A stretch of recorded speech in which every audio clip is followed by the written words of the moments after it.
तो लर्नर्स आज हम लोग गणित यानी कि जो आप लोग का मैथमेटिक्स का सब्जेक्ट है, तो मैट्रिक फाइनल परीक्षा 2023 में जो होने वाला है, तो 14 फरवरी को क्या है कि आप लोग का मैथ का फाइनल परीक्षा है। तो मैथ के फाइनल परीक्षा में जो डिटो प्रश्न आपके एग्जाम में जाकर छपना जाए, वैसे VBI क्वेश्चन को लेकर चले आए। तो आप लोग वीडियो में शुरू से लेकर अंत तक बने रहिएगा, और ताकि आप लोग ना मैथ के एग्जाम में जाए और पूरे 100 में से 100 नंबर छाप देखिए, क्योंकि जो आज क्वेश्चन में करवाने वाला हूं ना, ये डिटो आपके जो एग्जाम है ना, उसमें आप लोगों के ये प्रश्न छपने वाला है। तो फटाफट से क्वेश्चन की ओर बढ़ते हैं। तो पहला जो है ना, वो पहला क्वेश्चन इस प्रकार से है कि 140 को अभाज्य गुणनखंडों के गुणनफल के रूप में लिखा जा सकता है। जो 140 है ना, तो उसको कहा गया है क्या कि अभाज्य गुणनखंड के गुणनफल के रूप में लिखना है। तो सिंपल 140 को हम लोग अभाज्य गुणनखंड में तोड़ेंगे, तो 2 से करिएगा तो मिलेगा 70, फिर 2 से करिएगा तो मिलेगा 35, और 35 तो अब 2 से कटेगा नहीं, लेकिन 5 से कट जाएगा तो मिलेगा 7। तो हमें यहाँ पर गुणनखंड क्या मिला कि 2 गुने 5 गुने और 7, और यही क्या हो जाएगा कि इसका गुणनखंड के गुणनफल रूप हो जाएगा। और ये कहां पर है, तो ऑप्शन नंबर सी में। तो राइट आंसर सी हो जाएगा। क्वेश्चन नंबर 2 जो है ना, वह इस प्रकार से है कि एक धनात्मक संख्या 6³ + 5 के रूप का है, तो वह संख्या निम्न में से क्या है। तो सिंपल इसको अगर ज्ञात करना है, तो क्यू की जगह पर आप लोग क्या करिए कि 1 रखिए, 2 रखिए, 3 रखिए, ऐसे डॉट डॉट कर आप लोग पुट करिए। तो 6 की जगह क्यू की जगह पर 1 रखिएगा, तो 6 गुने 1 और प्लस 5 मिलकर हो जाएगा 11। 2 रखिएगा तो 6 दूना 12 और 12 5 17 हो जाएगा। 3 रखिएगा तो 18, 18 5 कितना हो जाएगा, तो 23 हो जाएगा। और अगर आप लोग ध्यान से देखिएगा तो ऐसे ही लगातार संख्या बढ़ते जाएगा। और 11, 17, 23 ये सभी संख्या क्या है, तो यह सभी संख्या विषम संख्या है। तो इसका राइट आंसर जो होना जाएगा वो ऑप्शन नंबर बी यानी कि विषम संख्या हो जाएगा। क्वेश्चन नंबर 3 जो आपके एग्जाम में है वह है क्या कि 5 + 2√3 किस प्रकार की संख्या है। तो 5 + 2√3 ये तो कितना इजी क्वेश्चन है। क्या है, हमने क्या बताया कि रूट के अंदर कोई भी संख्या हो जिसका वर्गमूल नहीं निकलता है, वह कौन संख्या होता है, तो वह अपरिमेय संख्या होता है। तो इसका राइट आंसर जो होना जाएगा वो ऑप्शन नंबर सी यानी कि अपरिमेय संख्या हो जाएगा। क्वेश्चन नंबर 4 जो आपके एग्जाम में है ना, वो है क्या कि 2 धनात्मक पूर्णांक a तथा b के रहने पर यदि अद्वितीय पूर्ण संख्या q तथा r विद्यमान हो, तो निम्न में से कौन सा कथन सत्य है। तो सिंपल हम लोग जानते हैं कि यहाँ पर क्या आता है कि a होता है bq + r होता है। तो इसका राइट आंसर जो होना जाएगा वो ऑप्शन नंबर बी हो जाएगा। क्वेश्चन नंबर 5 जो है ना, वह इस प्रकार से है कि किसी बहुपद के शून्यकों का योग तथा गुणनफल क्रम से 3 और -2 है, तो दुर्घात बहुपद क्या होगा। तो सिंपल इसका मतलब कि अल्फा प्लस बीटा जो है ना, वो आप लोगों को कितना, यहाँ पर क्या है आप लोगों को दिया हुआ कि अल्फा प्लस बीटा जो है ना वह 3 है, और अल्फा इंटू बीटा जो है ना वो -2 है। तो फॉर्मूला क्या आता है, ये होता है x² - x इंटू में होता है अल्फा प्लस बीटा, और प्लस में होता है अल्फा इंटू बीटा = 0। तो x² हो जाएगा, और अल्फा प्लस बीटा कितना है, तो 3, तो ये हो जाएगा -3x, और यहाँ पर कितना है अल्फा इंटू बीटा, तो -2, तो ये हो जाएगा -2 = 0। तो x² - 3x और -2 जो ना जाएगा वो इसका राइट आंसर हो जाएगा। और राइट आंसर क्या है, तो ऑप्शन नंबर सी में दिया हुआ है। क्वेश्चन नंबर 6 जो है ना, ये तो बहुत ही है कि किसी बहुपद PS के लिए ग्राफ आकृति में दिया गया है, बहुपद के शून्यकों की संख्या कितनी होगा। तो सिंपल मैंने क्या बताया है कि अगर x एक्सिस को कितना बार कोई ग्राफ काटता है ना, उतना ही उसका क्या होता है कि शून्यक होता है। तो यहाँ पर देखिए 1 बार, 2 बार और 3 बार, कितनी बार काट रहा है, 3 बार, तो इसका कितना हो जाएगा शून्यक, तो 3। तो राइट आंसर डी हो जाएगा। क्वेश्चन नंबर 7 जो आपकी एग्जाम में है ना, क्वेश्चन नंबर 7 जो है वह इस प्रकार से कि बहुपद 4u² + 8u का शून्यक होगा। तो सिंपल शून्यक निकालने के लिए हम लोग क्या करते हैं कि 0 के बराबर करते हैं। तो ये हो जाएगा 4u² + 8u = हो जाएगा 0। आप लोग क्या करें कि 4u को कॉमन लेकर उस तरफ भेज दीजिए, तो ये हो जाएगा u प्लस ये हो जाएगा 2 = 0, और यहाँ 0 से भाग करिएगा तो 0 ही मिलेगा, और u का मान यहाँ से कितना मिल जाएगा -2। तो इसका राइट आंसर जो ना जाएगा वो ऑप्शन नंबर सी -2 हो जाएगा। क्वेश्चन नंबर 8 जो है वह है कि रैखिक समीकरण युग्म a1x + b1y + c1 = 0 तथा a2x + b2y + c2 = 0 यदि a1/8 = b1/b2 = c1/t, तो इनमें से कौन सा कथन सही है। तो सिंपल अगर तीनों के दोनों बराबर होता है तो इसका आंसर क्या होता है कि अनेक हल होता है, अनंत हल होता है। तो राइट आंसर बी हो जाएगा। क्वेश्चन नंबर 9 जो है ना, वह इस प्रकार से है कि समीकरण 6x - 2 Y plus 9 equal to 0 और 3x माइनस वाई प्लस 12 के द्वारा निरूपित रेखा है। तो सॉल्व करेगा तो 6/3 हो जाएगा, ये हो जाएगा 2/1 और ये हो जाएगा कितना कि 9/12 हो जाएगा। तो 306, तो ये दोनों तो बराबर, लेकिन तीसरा वाला क्या है कि बराबर नहीं है। और जब तीसरा C1/C2 जब बराबर नहीं है तो रेखा कौन सा आता है, तो समांतर। तो इसका राइट आंसर जो ना जाएगा वो ऑप्शन नंबर बी हो जाएगा। क्वेश्चन नंबर 10 इस प्रकार से कि समीकरण एक में x + y = 6 और x - y = 2 का हल है। तो सिंपल जोड़नों को जोड़ देंगे तो x + y = 6 और x - y = हो जाएगा। तो अगर आप लोग दोनों को जोड़ेगा तो y से y कट जाएगा, ये हो जाएगा 2x = 8 और 2 से काटेगा तो 4 मरतबे। तो x का मान कितना मिला 4। तो अगर आप लोग इसमें x का मान 4 रखिएगा तो कितना मिल जाएगा, तो y का मान मिल जाएगा 2। कितना है 2। तो x का मान 4 और y का मान 2 कहां पर है, तो सिंपल आप लोग कहिए कि ऑप्शन नंबर डी में। तो राइट आंसर डी हो जाएगा। क्वेश्चन नंबर 11 जो है वो इस प्रकार से कि निम्नलिखित में कौन सा द्विघात समीकरण है। इन चारों में पूछा गया कि कौन सा जो है ना वह द्विघात समीकरण है। तो द्विघात समीकरण कौन सा आता है, वह होता है जिसका x का जो हाईएस्ट पावर होता है 2 होता है। तो ठीक है, तो अगर आप लोग ऑप्शन नंबर यहाँ पर कौन सा चेक करिएगा, अगर आप लोग यहाँ पर ऑप्शन नंबर, ठीक है, अगर आप लोग ऑप्शन नंबर सी को चेक करिएगा तो ये क्या होगा कि द्विघात समीकरण होगा। ठीक है, क्योंकि सॉल्व करिएगा तो x² + 2x + 1 = हो जाएगा 2x - 3। तो 2x से 2x चल जाएगा, लेकिन x का तो हाईएस्ट पावर है ना, तो यह द्विघात समीकरण है। तो राइट आंसर सी हो जाएगा।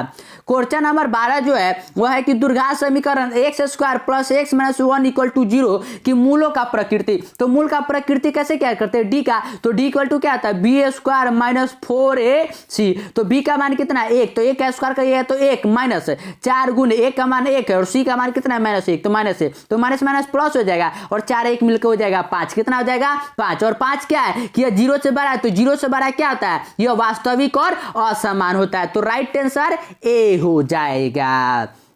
क्वेश्चन नंबर 13 जो है वो इस प्रकार से कि ax² + bx + c = 0 के दो विभिन्न वास्तविक मूल होंगे। दो भिन्न वास्तविक मूल, तो क्या था फॉर्मूला कि b² - 4ac क्या होना चाहिए कि 0 से बड़ा होना चाहिए। तो इसका राइट आंसर जो ना जाएगा वो ऑप्शन नंबर सी हो जाएगा। क्वेश्चन नंबर 14 इस प्रकार से कि द्विघात समीकरण x² - x + 3 = 0 का विविक्ती कर मतलब d का मान पूछा है। तो d का मान क्या होता है b² - 4ac होता है। तो पुट करिए तो b का स्क्वायर 1 हो जाएगा -4 गुने a का मान कितना है तो 1 और c का मान कितना है तो 3, तो 4 3 12 और 1 में से 12 घटाइएगा तो कितना मिलेगा -11। तो इसका right answer option number D हो जाएगा। क्वेश्चन नंबर 15 जो है ये तो सीधा फॉर्मूला पूछाएगा कि प्रथम पद ए एवं सारमंतर डी वाले एपी का अनवा पद में से चुने। तो सिंपल क्या आता है फॉर्मूला, यह था an = a + n - 1 * d। तो राइट आंसर डी हो जाएगा। तो मैं एक एक क्वेश्चन को आप लोगों को अच्छी तरह से समझाते चला, तो एक एक क्वेश्चन को सॉल्व करते चलिए और डिट्टो जाना है आप लोगों के एग्जाम में और सभी क्वेश्चन को सॉल्व कर चले आना। इसलिए अभी तक चैनल को सब्सक्राइब नहीं किए तो चैनल को सब्सक्राइब कर लीजिए, क्योंकि वायरल क्वेश्चन को सबसे पहले सॉल्व यहीं पर करवाया जाएगा। क्वेश्चन नंबर 16 जो है वह है कि एपी 10 7 4 डॉट का 30वां पद, मतलब कि एन का मान आप लोगों को 30 हो गया, ए का मान आप लोगों को कितना हो गया तो 10 हो गया और डी का मान निकलेगा तो -3 हो जाएगा। तो फॉर्मूला क्या होता है कि n = a + n - 1 इंटू में डी होता है। ठीक है, इतना आप लोग जानते हैं। तो ए का मान कितना है 10, तो 10 हो जाएगा प्लस एन का मान कितना है 30, तो 30 में से घटेगा तो 29 और 29 गुने 3 करिएगा तो कितना मिलेगा 87। तो 10 - 87 हो जाएगा और 10 में से 87 घटाएगा तो कितना मिलेगा -77। तो इसका राइट आंसर जो ना जाएगा वो ऑप्शन नंबर सी हो जाएगा -77। क्वेश्चन नंबर 17 जो आपके एग्जाम में है वह इस प्रकार से कि एपी 3 8 13 18 टोटल का कौन सा पद 78 है। ठीक है, 78 मतलब कि एन का मान आप लोगों को 78 दिया हुआ है, ए का मान 3 दिया हुआ है, डी का मान 8 में से 3 घटाइएगा तो 5 हो जाएगा। तो फॉर्मूले पर पुट करिएगा तो 78 = हो जाएगा 3 प्लस ये हो जाएगा 5n - 5 हो जाएगा। तो 3 में से 5 घटाइएगा तो -2 उत्तर हो जाएगा। तो 80 = हो जाएगा 5n और 5 को 80 से काटेगा तो 16 मरतबे। तो एन का मान कितना मिला 16। तो इसका राइट आंसर जो ना जाएगा वो ऑप्शन नंबर बी यानी कि 16 हो जाएगा। क्वेश्चन नंबर 18 है कि समरूप त्रिभुजों की संगत भुजाएं होती है तो क्या आता है, वह समानुपाती होता है। तो राइट आंसर बी हो जाएगा। क्वेश्चन नंबर 19 इस प्रकार से कि दो समरूप त्रिभुज की भुजाएं 4:9 के अनुपात में तो उनके क्षेत्रफल, तो सिंपल उसका क्या होता है कि भुजा का स्क्वायर हो जाता है। तो 4 का स्क्वायर करिएगा तो 16 और 9 का स्क्वायर करिएगा तो 81, तो 16/81 जो ना जाएगा तो इसका राइट आंसर हो जाएगा। और ये कहाँ है, तो ऑप्शन नंबर डी में दिया हुआ है। क्वेश्चन नंबर 20 इस प्रकार से कि त्रिभुज एबीसी में ए बी इक्वल टू 6√3 मैं बना के बताता हूँ, ठीक है। जैसे कि यह ए है, यह बी है और सी है। ए बी का मान है 6√3 है, ठीक है। ए सी का मान, इसका मान है 12 और बी सी का मान है 6। तो पूछा गया है क्या कि एंगल बी मतलब कि इसका मान कितना होगा। तो सिंपल अगर आप इन दोनों को स्क्वायर कर जोड़िएगा ना तो यह 12 का वर्गमूल के बराबर आ जाएगा। तो एंगल बी क्या हो जाएगा, समकोण। तो समकोण में क्या होता है कि 90 डिग्री। तो राइट आंसर सी हो जाएगा 90 डिग्री। क्वेश्चन नंबर 21 है कि मूल बिंदु से दूरी पी का 3, 4 की दूरी क्या होगा। तो मूल बिंदु मतलब कि 0, 0 से पूछा गया है। तो फॉर्मूला क्या होता है कि √x2 - x1 का होल स्क्वायर। तो 0 में से 3 घटाइएगा तो -3 और -3 का स्क्वायर करिएगा तो 9 और उसी प्रकार 4 का स्क्वायर करिएगा तो 16 और 9 16 मिलकर हो जाएगा 25 और 25 किसका वर्गमूल होता है तो 5 का। तो इसका राइट आंसर जो ना जाएगा वो ऑप्शन नंबर सी यानी कि 5 मात्रक हो जाएगा। क्वेश्चन नंबर 22 तो ये बहुत ही सिंपल है कि बिंदु 2, 5 तथा 4, 7 को मिलाने वाली रेखा का मध्य बिंदु। तो मध्य बिंदु का फॉर्मूला क्या होता है कि x1 + x2 बटा में 2 और दूसरा आता है y1 + y2 बटा में 2 होता है। तो x1 + x2 करिएगा तो 2 और 4 6 हो जाएगा और 6 को 2 से भाग करिएगा तो मिल जाएगा 3। उसी प्रकार 5 और 7 करिएगा तो 12 और 12 को 2 से भाग करिएगा तो मिलेगा 6। तो 3 और 6 जो रह जाएगा वो इसका मध्य बिंदु हो जाएगा। और ये कहाँ है तो ऑप्शन नंबर सी में है। क्वेश्चन नंबर 23 जो है वो इस प्रकार से कि यदि 2 sin a = sin 2a है तो a का मान पूछा गया कि a का मान क्या होगा। तो सिंपल दोनों का बराबर होना अगर होगा ना तो अगर 0 रखिएगा ठीक है ना तभी, क्योंकि sin 0 का भी मान 0 ही होता है और 2 sin 0 का भी मान 0 ही होता है। तो इसका राइट आंसर जो ना जाएगा वो ऑप्शन नंबर सी यानी कि 0 डिग्री हो जाएगा। क्वेश्चन नंबर 24 जो है वो है क्या कि cos 48 degree minus sin 42 degree का मान होगा। तो सिंपल इसमें आप लोगों को कुछ नहीं करना, cos 48 का cos 48 डिग्री रहने दीजिए और जो sin 42 है ना sin 42 को अगर आप लोग cos में चेंज करिएगा तो ये कितना मिलेगा cos 48 डिग्री मिलेगा और cos प्लस माइनस मिलकर कट गया तो कितना मिला आंसर 0। तो इसका राइट आंसर जो ना जाएगा वो ऑप्शन नंबर बी यानी कि यहाँ पर ऑप्शन नंबर बी यानी कि 0 हो जाएगा। क्वेश्चन नंबर 25 जो है ना वो इस प्रकार से कि यदि sin a = 3/5 हो तो cos a का मान पूछा गया कि cos a का मान क्या होगा। तो सिंपल sin a का फॉर्मूला क्या होता है, ये होता है p/h और cos a का क्या होता है, ये होता है p/h होता है और ये cos का होता है b/h। तो h का तो मान ठीक है कि 5 का 5 रहेगा तो नीचे 5 रहेगा और b निकालेगा तो 5 का स्क्वायर यानी 25 में से 9 घटाएगा तो 16 और 16 किसका आता है तो 4 का। तो 4/4/5 जो हो जाएगा वो cos a का मान हो जाएगा। तो राइट आंसर बी हो जाएगा। क्वेश्चन नंबर 26 जो है वह इस प्रकार से कि धरती पर एक मीनार ऊर्ध्वाधर खड़ी है, धरती के एक बिंदु मीनार पाद से 15 मीटर दूर है, मीनार की शिखर का उन्नयन कोण 60 डिग्री है। तो मीनार की ऊंचाई मतलब कि ऐसे कोई मीनार है ठीक है, इसका 15 मीटर दूर है, यहाँ पर 15 मीटर दूर है ठीक है, वह क्या है कि 15 मीटर दूर है, शिखर का उन्नयन 60 डिग्री है। तो पूछा गया कि मीनार का ऊंचाई मतलब कि इसका जो है यह हाइट पूछा गया कि हाइट क्या है। तो यह मिलेगा 15√3। तो इसका राइट आंसर जो हो जाएगा वो ऑप्शन नंबर बी हो जाएगा। क्वेश्चन नंबर 27 जो है वह इस प्रकार से है कि त्रिभुज पी क्यू आर जिसका कोण क्यू समकोण है पी क्यू = 3 और पी आर = 6 सेंटीमीटर है। तो एंगल क्यू पी आर का मान पूछा गया है ठीक है, मतलब कि यह पी क्यू और आर, क्यू को समकोण है मतलब क्यू 90 डिग्री है। तो पूछा गया है कि क्यू पी आर मतलब कि इसका मान तो सिंपल है, अगर यह 90 डिग्री है तो ये दोनों 45 डिग्री होगा। तो इसका राइट आंसर जो ना जाएगा वो ऑप्शन नंबर बी हो जाएगा। क्वेश्चन नंबर 28 जो है वो इस प्रकार से कि एक वृत्त की कितनी स्पर्श रेखा हो सकती है। जैसे कि यह कोई वृत्त है जिस पर आप लोग ऐसे स्पर्श रेखा खींचिए, ऐसे खींचिए, ऐसे खींचिए, कितना भी स्पर्श रेखा खींच सकते हैं यानी कि कितना अनंत। तो राइट आंसर ए हो जाएगा।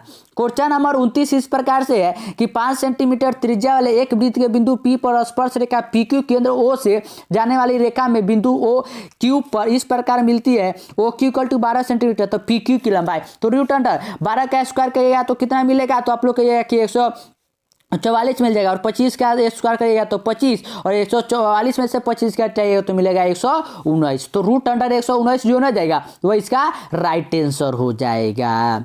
क्वेश्चन नंबर 30 जो है वह इस प्रकार से कि यदि टीपी टीक्यू केंद्र ओ वाले किसी वृत्त पर दो स्पर्श रेखा इस प्रकार है कि एंगल पीओ की 110 डिग्री है तो एंगल पीटीक्यू बराबर है। तो अगर 110 डिग्री है तो कितना होगा, ये 70 डिग्री होगा, क्योंकि 180 डिग्री का एंगल बनता है, तो राइट आंसर बी हो जाएगा।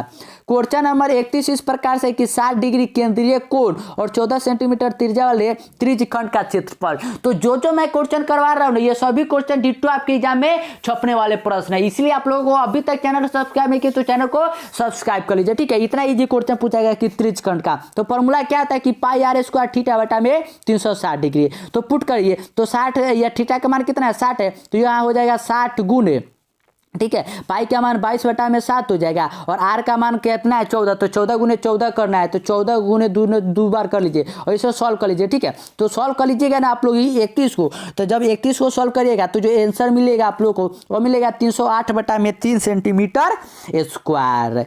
क्वेश्चन नंबर 32 जो है ना वह इस प्रकार से दिया, ये तो सिंपल फॉर्मूला है कि त्रिज्या आर वाले वृत्त के किसी के उस त्रिज्यखंड का क्षेत्रफल जिसका कोण पी है, तो सिंपल क्या हो जाएगा पाई आर स्क्वायर और एंगल के जगह पर पी हो जाएगा बटा में 360 डिग्री, और ये कहां पर दिया है तो आप लोग का ये है कि ऑप्शन नंबर डी में, तो राइट आंसर डी हो जाएगा।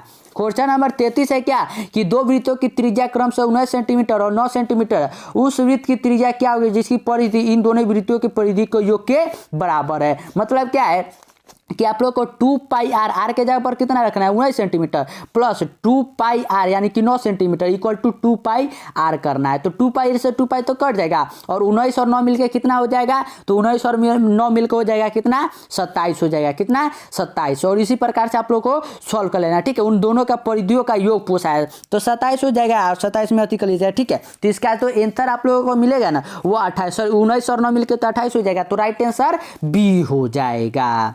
क्वेश्चन नंबर 34 जो है वह है कि सबसे बड़े बांस की लंबाई बताइए जो 12 मीटर 9 मीटर चौड़े और 8 मीटर ऊंचे कमरे में रखी जा सकती। तो सिंपल 12 और 9 को जोड़िएगा तो कितना हो जाएगा 21 मीटर लंबे, ठीक है, 21 मीटर में रह सकता है, तो राइट आंसर सी हो जाएगा।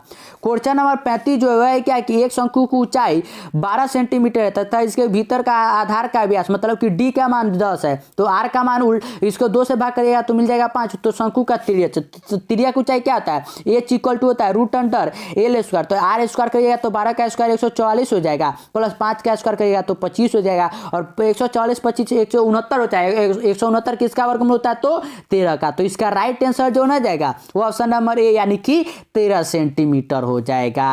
क्वेश्चन नंबर 36 है क्या कि मॉडल बनाने वाली मिट्टी 24 सेंटीमीटर तथा आधार त्रिज्या 6 सेंटीमीटर वाला शंकु बनाया जाए तो एक बच्चे ने गोले के आकार में बदल गया तो गोले का त्रिज्या। तो सिंपल क्या होता है फॉर्मूला कि 1/3 pi R square H equal to होता है 4/3 पाई आर एस क्यू होता है। तो 3 से 3 कट गया, पाई से पाई कट गया, आर से आर स्क्वायर, तो यहाँ पर 8 बच गया, और यहाँ पर 4 एच का मान कितना है तो 24, तो 24 इक्वल टू हो गया 4 आर, तो 4 से 24 तो 6 हो जाएगा, तो आर का मान कितना मिला 6 सेंटीमीटर, तो राइट आंसर सी हो जाएगा। क्वेश्चन नंबर 37 तो सीधा फॉर्मूला है कि निम्नलिखित में कौन सा संबंध सही है। तो हम लोग जानते हैं कि 3 माध्यक इक्वल टू बहुलक प्लस 2 माध्य जो होता है ना राइट आंसर, तो राइट आंसर बी हो जाएगा। क्वेश्चन नंबर 38 है कि वर्ग अंतराल एवं संचयी बारंबारिता के बीच खींचे गए आलोक को कहते हैं तो क्या कहते हैं तो त्वरण, तो डी हो जाएगा राइट आंसर। क्वेश्चन नंबर 39 है क्या कि निम्नलिखित में से कौन सी घटना किसी घटना की प्रायिकता नहीं हो सकता है। तो सिंपल हम लोग जानते हैं कि कोई भी जो प्रायिकता होता है वह 0 और 1 के बीच में ही होता है, लेकिन अगर आप लोग ऑप्शन नंबर बी को देखिएगा तो यहाँ पर क्या है कि -1.5 मतलब 0 से छोटा, ये कभी होगा नहीं होगा, तो राइट आंसर बी हो जाएगा।